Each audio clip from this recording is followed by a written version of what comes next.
As I mentioned in my opening comments at the top of the show, the Albanese government's desperate to keep their net zero agenda secret from you because they don't want you to know the price that their new emissions targets will cost you and your family.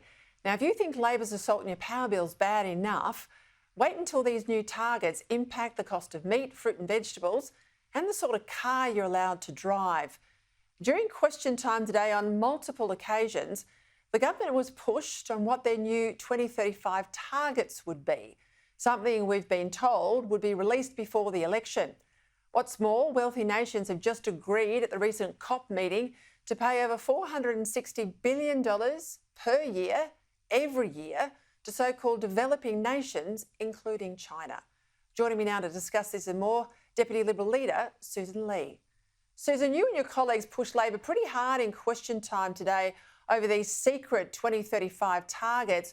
We're supposed to know what they are, and this is in legislation, by February next year. Now, there's a whole lot of weasel words that they have to go back and do the modelling again because Donald Trump won. But this says to me they must be hiding some pretty bad news. That's absolutely right, Peter. The whole thing is shrouded in secrecy. The Minister, Chris Bowen, was in the Parliament today and he's been away because he's been at COP, and we asked reasonable questions about what commitments of taxpayers' money were made at that COP meeting, a question he avoided.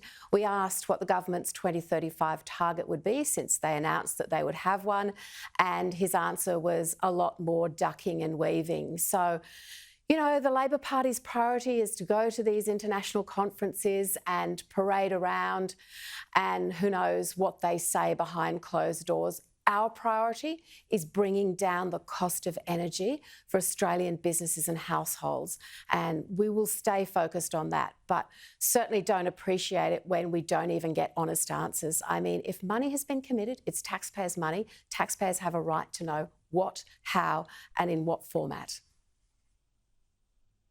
Of course, if we're all in caretaker mode by February next year when these new 2035 targets are due and due to be made public, they won't have to make them public, Sussan, and isn't that the worry? I think that's exactly where they're heading, because they certainly didn't want to talk about those targets today. They didn't even want to acknowledge that they had previously committed to a target. They simply wanted to do what they always do, which is to sound shrill and then point the finger at us. But we won't be put off, Peter. We know this is really important, and we don't want any slippery commitments having been made, not announced, that find their way into a piece of regulation or legislation that somehow gets through this Parliament with the help of the Greens, because we know in all of these issues the Greens are not our friends. But if indeed commitments have been made, the government needs to fess up as to what they are. They made excuses today about, well, we have to receive modelling, we've got the Climate Change Authority. I mean, it sounded that classic thing of a minister saying, I can't control what happens, I'm just the minister, we have to wait for these agencies. And you and I know that that is actually a complete smokescreen. Oh, absolutely. I mean, I've got a copy of the letter that Chris Bowen wrote to the Climate Change Chair at the time, back in December 2023, saying we must have these targets by February 2025. So basically gives them over a year to get the modelling done and all the work, and says, you know, have it on my desk by October. Well, we're now at the end of November. And I think what people need to understand, Sussan, at home is these new 2035 targets, they'll pick up transport and agriculture in a really big way, not just energy, which is hurting people now, but it'll be everything come February.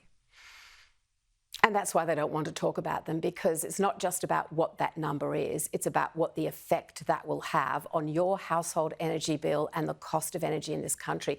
As if it's not bad enough under their all renewables policy, we're seeing massive, massive costs, and in spite of the subsidies, those costs are going to end up, well, they already are, ending up in the pockets of consumers. And for the Labor Party to pretend that they've provided energy relief, I think I worked out that that would be maybe, for the 1 year it's happening, $75 off your bill per quarter. I speak to businesses, manufacturers that are going broke around this country, and those costs that they're facing are way, way higher than the paltry energy relief. But again, Peter, we know, your viewers know, that's not the point. You've actually got to get this right. You've got to have sustainable, reliable energy. And, we want to see emissions come down, but we know that the priority has to be affordable, reliable, and actually keeping Australians in business where they're working hard to make things in Australia. All right, in the Keating recession, Sussan, our living standards fell by about 5%. In the last 2 years, basically in the time this government's been elected, our living standards have fallen 8.7%. We've had 4 recessions since the 1950s.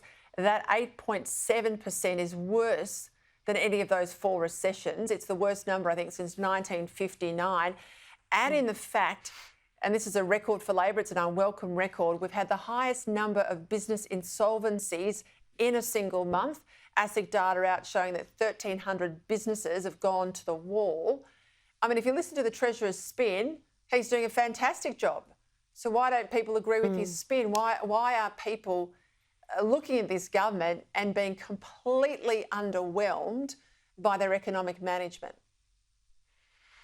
I hope they are. I hope they're listening to the Treasurer, who's very good at the spin, as you say, PhD in politics, but is quite economically illiterate, unfortunately, that members of the government can stand there and act as if they're providing relief and it's all going okay and things are better than they were when they came into government. Is crazy. 1,364 insolvencies in the month of October. That's the highest number ever on record. That's about 4 businesses going insolvent every day. That's construction, manufacturing, retail, hospitality. In fact, I think there's more than 300 construction businesses in the last month alone. How can we build the houses the next generation of Australians need if we actually don't have the businesses employing the tradies that can actually do the work? And I just feel so disappointed when I listen to the government just not getting it. I mean, if they were out like members of the Liberal and National parties are in these businesses, talking to the owners, listening to the heartache, understanding how really, really hard it is, maybe they would try harder to come up with something that actually delivers some sort of relief, or more importantly, it's not about more subsidies and more relief. It's about a better economic plan that actually gets the economy productive again. You're not wrong, Sussan Ley. Thank you for your time.